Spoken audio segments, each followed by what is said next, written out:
साथियों राम राम। जैसे कि मैंने कल पाइप मेथड पे बहुत डिटेल लेक्चर एक डाला था, और तो अभी मैं एक कंपोस्ट बनाने के लिए आया हूँ। पाइप मेथड की तैयारी यहाँ पे हुई है, लेकिन मैं थोड़ा सा ब्रीफ कर दूँ आपको।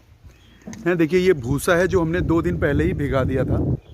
ये भूसा भिगा दिया गया है, प्लस साथ साथ 2 दिन पहले, आज डे 0 है हमारा, है ना, डे 0 है, तो डे -2 को वो भूसा भिगा दिया गया था। ये देखिए हमारी पाइप है जो हम पाइप खरीद के लाए हैं बाज़ार से, और इस तरह की पाइप है, और ये 500 किलो का प्रोजेक्ट है हमारा, ठीक है। और मैं ये बोलना चाहता हूँ, बहुत सारे मेरे भाई 100-200 किलो भूसे से शुरू कर देते हैं, कोई 20 किलो से भी करते हैं। मेरे पास फ़ोन आता है 60। तो प्लीज़ भाई देखो, 500 किलो भूसा इतना सारा होता है, इधर देख लो, ये बहुत होता है। तो इतना भूसे में गर्मी पैदा होती है, कम भूसे में नहीं होती। तो पहले ये गलती नहीं करनी, ठीक है। ऊपर से देखिए आप, ये हमने मुर्गी की खाद भी अलग से पूरी पाउडर कर रखी है। आप ध्यान से देखिए, इसमें देखिए आप, ये पूरी तरह से पाउडर कर रखी है, और इसमें एक राउंड हमने फॉर्मलिन का पूरा ड्रेंचिंग करके इसको ढक दिया था। अभी खोला है, अभी हम फिर से एक बार फॉर्मलिन डालने जा रहे हैं, है ना। मेरे साथ साथी हैं यश जी, आपका ही ये फार्म है, और ये प्रोजेक्ट हम शुरू कर रहे हैं, और एक होप के साथ देखती है आगे कहाँ तक जाता है ये, ठीक है। हाँ, तो अभी क्या है कि हम लोग इस पर साथ में मिलकर काम करेंगे, और देखते हैं, आपको बीच बीच में अपडेट करते रहेंगे।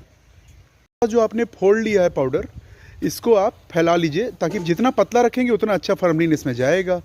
तो एक बार इसमें फॉर्मलिन का स्प्रे करके, है ना, अभी हम भूसे के ऊपर इसको शिफ्ट भी करेंगे।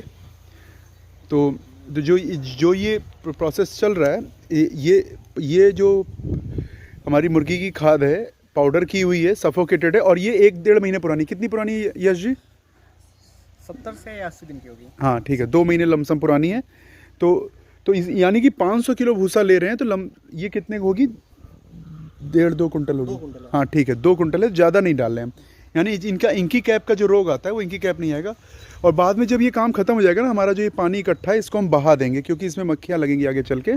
तो सभी किसानों को सफाई का ध्यान रखना। हम एक छत के ऊपर प्रोजेक्ट कर रहे हैं, तो यहाँ पे पूरी तरह से सुरक्षित है बाकी चीज़ों से। बस ये जो पानी इकट्ठा है, बाद में इसको हम यहाँ से बहा देंगे, ठीक है।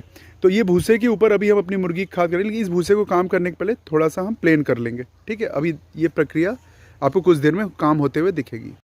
देखिए जो हमारा नाइट्रोजन का सोर्स मुर्गी की खाद है, उसमें हम एक राउंड फॉर्मलिन मार चुके हैं, दूसरी राउंड फॉर्मलिन मार रहे हैं, ताकि ये अच्छे से स्टरलाइज हो जाए। तो ये फॉर्मलिन का स्प्रे किया जा रहा है, ठीक है। और ये पूरी तरह से फॉर्मलिन इसको ड्रेंच करके, उसके बाद इसको उठा के हम इस भूसे के ऊपर डालेंगे, और इसको प्लेन भी करेंगे भूसे को। इसके बाद इसमें मिक्सिंग करने के बाद इन पाइपों को लगाएंगे, है ना, और ये डे 0 की प्रक्रिया को पूरा करेंगे। तो आप इस साथ जुड़े रहिए, थोड़ी देर में आपको अपडेट मिलेगा।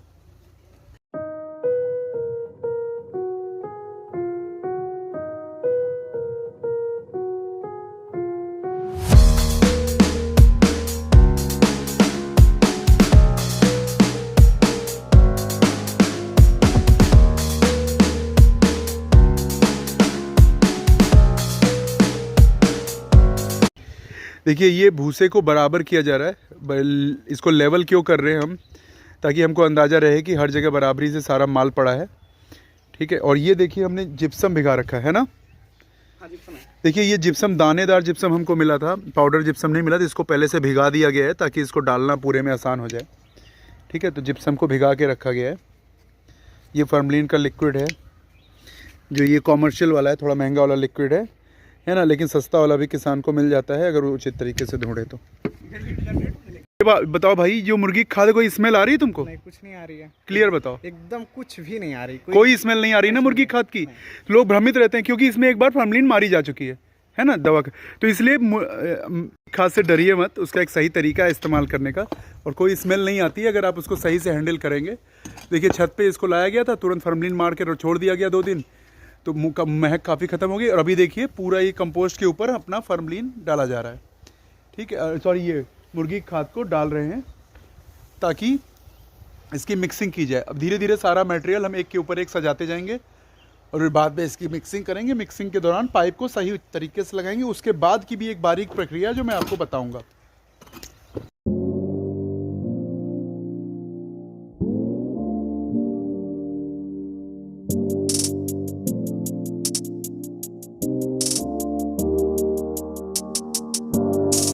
इसके ऊपर डाला जा रहा है, ये नाइट्रोजन का सोर्स है ना। तो इसको देखिए 250 किलो भी डाल सकते थे, लेकिन चूंकि अगर बहुत ताजे क्या कहते हैं पुरानी होती तब डालते। ये कोई ठीक ठाक 1 महीने पुरानी लगभग मिल गई है, तो ये लगभग ये 2-2.25 कुंटल है मुर्गी की खाद। इसको पूरा पाउडर किया गया, आप देख रहे हैं पूरी तरह से पाउडर एकदम बरबरी, मतलब आप गिर रही होगी आपको लग रहा होगा धूल गिर रही है, पूरा इतना बढ़िया है ना। तो ये चीज़ बहुत अच्छा किया गया है। ये छोटी सी सावधानी इनको बहुत सारी मुर्गी खाद से आने वाली बीमारियों से, और चूँकि इस मुर्गी खाद को पूरा फॉर्मलिन डाल के इसको वो स्टरलाइज किया गया है। उड़ाओ मत बेटा, बहुत कमरे में जा रहा है, बहुत नीचे से एकदम सटा के। हाँ हाँ ठीक है, तो कमरा बंद ही कर लो बल्कि। तो देखिए ये मुर्गी खाद जो है पूरी तरह पाउडर है, स्टरलाइज्ड है। स्टरलाइज्ड का मतलब है कि फॉर्मलिन द्वारा इसको पूरा भिगाया गया था, फिर सूख गई है। सूखने के बाद भी दोबारा फॉर्मलिन मार के इसको इस भूसे के ऊपर डाला जा रहा है।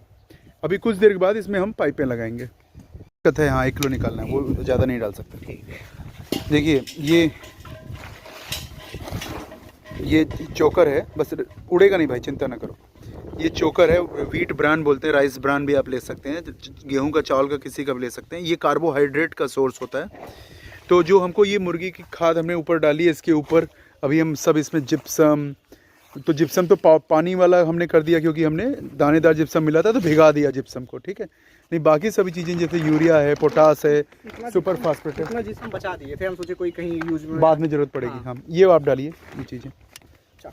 इन्होंने पूछा कि सर हम 10 किलो यूरिया लेके आए हैं तो क्या पूरा डाल दें? 500 किलो का प्रोजेक्ट है ये, तो इसमें रेटिंग है 9 किलो की, तो यूरिया आप एक्स्ट्रा नहीं डाल सकते। आप चोकर एक्स्ट्रा डाल सकते हैं, आप जिप्सम एक्स्ट्रा डाल सकते हैं एक लिमिट तक, लेकिन यूरिया एक्स्ट्रा नहीं डाल सकते। तो आप क्या करिए कि 9 किलो बोला गया है तो 9 ही किलो यूरिया डालेंगे, क्योंकि नाइट्रोजन सेंसिटिव होती है मशरूम की क्रॉप, ठीक है। नाइट्रोजन जो है 1 कुंटल रेडी कंपोस्ट में 1.5 किलो से 1.25-2 किलो नहीं होनी चाहिए, ठीक है। और ये 5 कुंटल की है, ठीक है। और तो जो रेटिंग फार्मूला आपको दिया गया मेरे और वीडियो में, आप देखिएगा पाइप मेथड का वीडियो दिया हुआ है या किसी का, तो फार्मूला उसमें बताया गया है बहुत डिटेल में। लेकिन जो चीज़ें जितनी बोली गई हैं उतना ही डालिए हैं। और जिप्सम को 35 किलो से 60 किलो की रेटिंग में डालेंगे 1 टन के भूसे में। तो इनके में जिप्सम लगभग 25 से 30 किलो भी पड़ेगा, तो हाँ 25 किलो इन्होंने लाया ये बता रहे हैं, ठीक है। तो 25 किलो जिप्सम डालेंगे। तो जो लोग ये वीडियो देख रहे हैं वो ध्यान से इसको सुने, क्योंकि और ज़्यादा डिटेल में है तो दूसरा वीडियो पाइप मेथड में बना हुआ है। यहाँ पे हम काम करते हुए दिखाने के लिए वीडियो बना रहे हैं, ज़रूरत नहीं है। ये देखिए लाल रंग का पोटास और सुपर फास्फेट अभी डाला जा रहा है, इसके बाद यूरिया इसमें डाला जाएगा, सब मिला के फिर इस कंपोस्ट के ऊपर इसको फैलाएंगे। बड़ा सिंपल सी बात है, सबको समझ में आ जानी चाहिए।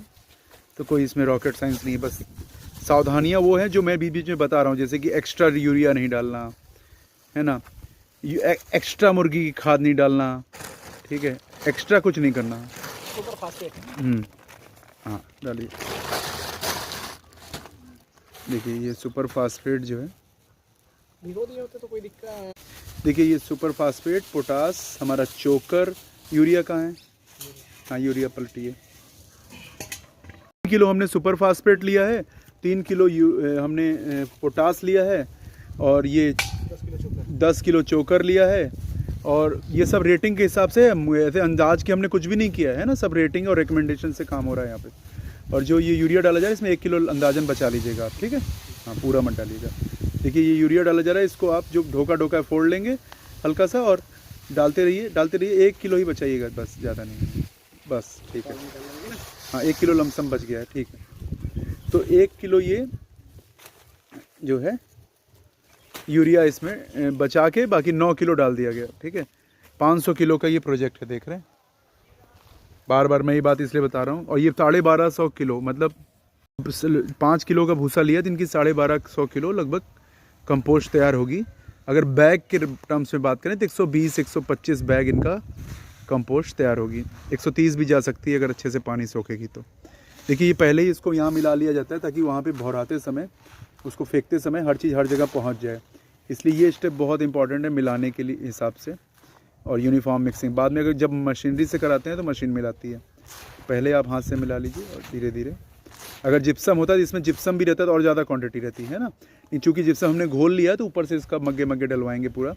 और क्योंकि दानेदार जिप्सम आसानी से उपलब्ध है बाज़ार में, और पाउडर वाला जिप्सम सरकार वाला जो आता है वो भी अगर मिल जाए तो अब और अच्छा, सस्ता भी पड़ता है। दूसरा ये कि अब की बार ना वहाँ से ब्लॉक से निकलवा लेंगे, क्योंकि देखिए ये जो पूरा मटेरियल मिक्स किया गया था यहाँ से, उसका एक हिस्सा ले जा कर के इसके ऊपर डाला जा रहा है।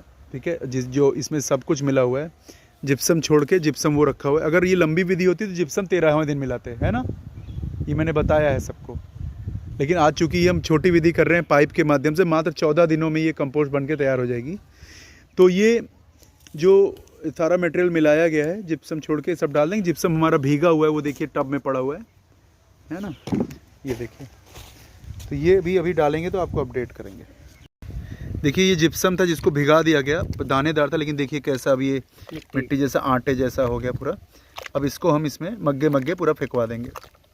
ठीक है, मग्गे की व्यवस्था कर लें यश जी।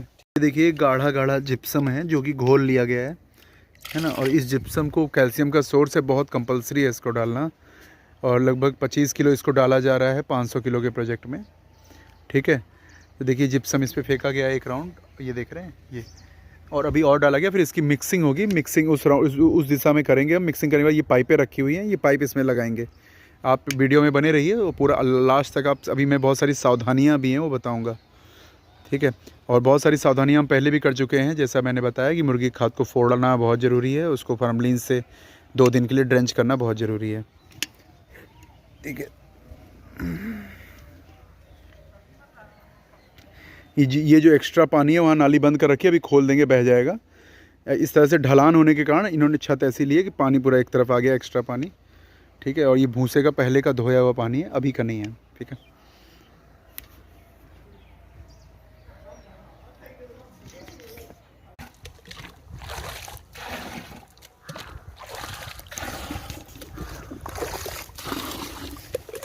तो जी देखिए ये जिप्सम का लिक्विड है और ले जाके हम इसको कंपोस्ट पे फेंक रहे हैं। और इसके बाद इसकी जगह जगह जब पूरा जिप्सम मिक्स कर लेंगे तब हम इसके, ये फॉर्मलिन हमने घोल के तैयार रखा है, ये फॉर्मलिन का स्प्रे करते हुए मिक्सिंग की जाएगी और पाइप लगाई जाएगी। देखिए ये जो भूसा है इसकी कटिंग की जा रही है, आप देख रहे हैं। अभी ये ढेर कुछ देर पहले वीडियो में आप देख रहे थे कैसा था। इसकी मिक्सिंग की जा रही है, ढेर फोड़ के मिक्स कर रहे हैं। साथ साथ देखिए ये फॉर्मलिन की दवा हमने तैयार रखी है और ये स्प्रे भी मारा जा रहा है। ठीक है, तो इस तरह से, इस तरीके से आपको ढेर मिक्स कर कि जब इसका 50% हम कर लेंगे ना तो रुक जाएंगे और इसको प्लेन करेंगे। जो ये पूरा इसको प्लेन करके ये पाइपें लगाएंगे इस पर। ठीक है, तो 50% का इंतज़ार कीजिए और 50% का पहुंच के हम फिर से रिकॉर्ड करेंगे। ये अब ये हमारा जो मटेरियल है ये 50% मिक्स हो चुका है। अब इस 50% को हम चौकोर करेंगे और इसके ऊपर पाइप लगाएंगे, है ना। तो ये लगभग बस थोड़ा सा बाकी, ये कंप्लीट हो जाएगा। तो इस हिस्से को हम प्लेन करेंगे और इसके ऊपर वो पाइप लगाएंगे। ये हमारा 50% जितना माल हमने लिया था उसका 50% हमारा देखिए मिक्स हो गया है। अब जो थोड़ी बड़ी कसर रह जा रही है वो इसमें पूर्ति की जाए। देखिए पाइप हमने लगा दिया, 1.5 फीट की दूरी है, ये 1.5 फीट की दूरी है पाइप की। ठीक है, और ये 10 फीट लंबी पाइप है। 500 किलो भूसे के लिए 50% काम करने के बाद हम रुक गए और ये थोड़ा सा भूसा एक्स्ट्रा लेकर जो मिक्स करके यहाँ जहाँ कम पड़ रहा है इस ढेर के चारों तरफ हम डालेंगे। ले आइए, और इसके बाद हाँ देखिए जहाँ भी कम है इस तरह से डाल देते हैं। बाकी फिर जो बाकी का माल है उसको भी मिक्स करके इसके ऊपर ही फेंकेंगे और फिर 2 पाइपें और लगाएंगे। तो जब ये मैं करूँगा तो आप इसका इंतज़ार कीजिएगा।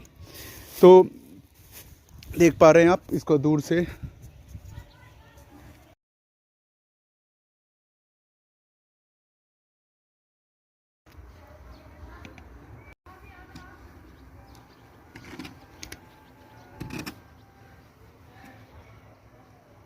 देखिए मिक्सिंग के बाद सेकंड लेयर में लादने में मेहनत आती है थोड़ा। सेकंड लेयर में आपको साथियों की आवश्यकता पड़ सकती है। ठीक है, क्योंकि ऊंचाई भी बढ़ जाती है और दूरी भी बढ़ जाती है आपके ढेर से, जबकि लंबी विधि में ऐसा नहीं होता। लंबी विधि में वहीं पे मिक्स करते जाते हैं, ढेर बना देते हैं। तो लेकिन पाइप विधि में थोड़ा एक, जो कि पाइप की वजह से माल को वहीं लाना पड़ता है, इसलिए ये बात आपको ध्यान रखना है कि साथी आपके पास रहे। लगभग सभी 6 पाइपें लग गई हैं, 3 इधर लगी हुई है, ये देखिए 4 5 6, ये 6 पाइपें लग गई हैं। और अब इसके ऊपर आखिरी ये माल हमारा बचा हुआ है, देख रहे हैं थोड़ा सा। ये माल हम इसमें डालेंगे और इससे पूरा करके इसको पॉलीथीन से पूरी तरह से कवर करेंगे। जो ये आसपास भूसा बिखरा हुआ है इसको या तो हम बटोर लेंगे या तो हम फेंक देंगे, लेकिन हम इसको यहाँ छोड़ेंगे नहीं, क्योंकि अगर इसको हम यहाँ छोड़ देंगे तो इसमें जो ये छुआ हुआ है, देखिए ये बिखरा हुआ भूसा उससे छुआ हुआ, ये बहुत बारीक बात है, जान लीजिए। ज़्यादातर किसान इसमें गलती करते हैं। तो अगर हम इसको छोड़ देंगे ना यहाँ पे, तो इसमें मैगोट, कीड़े मकोड़े, फंगस डेवलप होगी, 12-15 दिन तक यहाँ पड़ा रहेगा। और इसमें जो धूल पड़ेगी, नमी तो ऑलरेडी है, इसमें जो फंगस डेवलप होगी ये अपने आप मेरे कंपोस्ट में घुस जाएगी।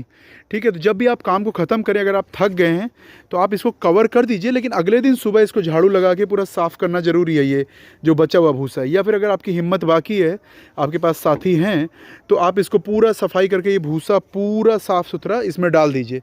या तो इसमें डाल दीजिए, या तो इसको अगले दिन सुबह फेंक दीजिए, ये यहाँ पड़ा नहीं रहेगा। ये एकदम ऐसा जैसे साफ़ है ना, इस तरह से साफ़ फर्श की तरह इसको साफ़ करना है ना। ये बात ध्यान रहे, ज़्यादातर किसान ये गलती करते हैं कि काम ख़त्म करने के बाद अगल बगल की एरिया की फुल सफाई नहीं करते, जिससे कि वहाँ पे पड़ी हुई गंदगी डेवलप होती रहती है और इसी भूसे के कारण और इसमें चली जाती है मैगोट, कीड़े मकोड़े। देखिए ये लास्ट माल डाला जा रहा है, अभी लास्ट फ़ोटो आपको हम अपडेट करेंगे थोड़ी देर में।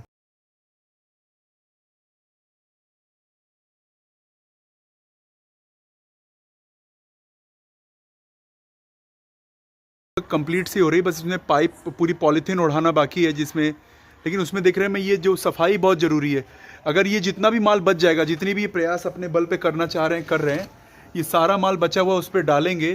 लेकिन जो माल बच जाएगा ना, उसको अभी नहीं तो कम से कम सुबह इसकी पूरी फर्श की सफाई होगी। यहाँ कुछ भी नहीं बचना चाहिए, है ना, क्योंकि यहाँ जो गंदगी रहेगी उसके ऊपर धूल पड़ेगी 12-15 दिनों तक, और वो फिर जो मैगोट लार्वा डेवलप होगा, मक्खियाँ बैठेंगी, वो आपके कंपोस्ट को ही नुकसान करेंगी जाके। दूसरा ये कि अंदर अंदर ये चूँकि भूसा जुड़ा हुआ है, देख रहे हैं फंगस जुड़ी हुई है पूरा, तो ये आपके उस कंपोस्ट में भी रोग लगेगा। तो आप अपनी जब कंपोस्टिंग की प्रक्रिया करें तो उसको या तो पूरी तरह साफ़ करके अभी कंज्यूम कर दीजिए साथी हैं, या फिर आप अगले दिन सुबह ज़रूर कर दीजिए। ये एक बहुत इंपॉर्टेंट स्टेप है।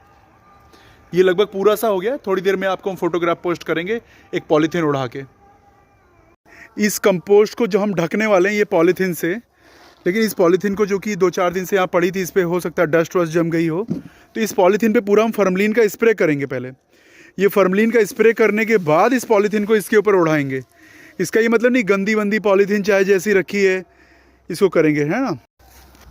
आप इस बात को समझ रहे हैं। जो ये हमारा कंपोस्ट देखिए तैयार है, ये मतलब इसको पाइप विधि से इसको बनाया गया है। इसको हम जिस पॉलीथीन से कवर करने वाले हैं, अगर ये पॉलीथीन 2-4 दिनों से ऐसे रखी है, गंदी है, नई है तो कोई बात नहीं, लेकिन अगर थोड़ा उसमें डस्ट का डाउट है, गंदी है, इधर उधर पड़ी थी, तो इसको फैला के पूरा इसके ऊपर, इतनी लंबी है, बहुत लंबी सी है ये, तो इसके ऊपर हम फॉर्मलिन का स्प्रे करेंगे और इसके बाद इसको जिस तरफ से फॉर्मलिन का स्प्रे किया है इसके ऊपर डाल देंगे।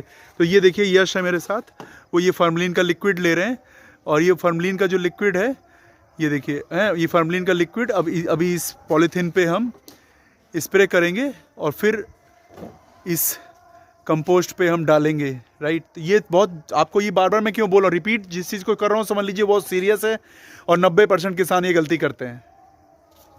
ये पॉलीथीन लगा के बंद करते हैं, ठीक है, और इसको पूरी तरह से पैक कर देना है, कहीं से खुला ना रहे। और कहते हैं कि पाइप का मुंह खुला रहने दीजिए, वो गलत है, क्योंकि अंदर से जो धूल जाएगी, मुझे धूल से ज़्यादा दिक्कत है, आपको बता दूं, धूल सबसे बड़ी दुश्मन है, मक्खी दुश्मन है। तो पाइप खुली रहेगी, जब तक उसमें हीट नहीं बनी अंदर तो धूल जाएगी, लार्वा, अंडे, मक्खे, बाद में जब ठंडा करेंगे तो भी। तो ये इसलिए इसका मुंह बंद कर, कुछ लोग इसको खुलवाते हैं, कुछ लोग एक्सपर्ट्स भी खुलवाते हैं, बहुत बड़े बड़े लोग हैं जो फार्मिंग के दिए, मैं उनको चैलेंज भी दे सकता हूँ। ये खोलना जरूरी है, क्योंकि 3 दिन के बाद तो मेरे इसके अंदर ऑक्सीजन की कोई कमी नहीं होनी है 3 दिन तक। 3 दिन के बाद अगर कोई लापरवाह किसान इसको खोलता नहीं है चौथे दिन, है ना, तब दिक्कत है, ठीक है। तो इसको अगर आप खोल के रख दोगे तो ये प्रॉब्लम है, पाइप खुली नहीं रखनी, ठीक है। आप इसको करके देखना, आपको बेनिफिट मिलेगा, ठीक है।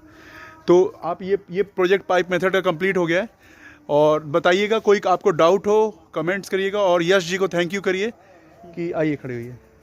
आपके बहुत मेहनत और बहुत इन्वेस्टमेंट से इन्होंने हज़ारों किसानों के लिए ये पाइप मेथड का एफर्ट लगाया है, तो आप इनको आशीर्वाद भी दीजिए इस प्रोजेक्ट सक्सेसफुल हो। और ये जौनपुर ज़िले में शाहगंज में है। Thank you.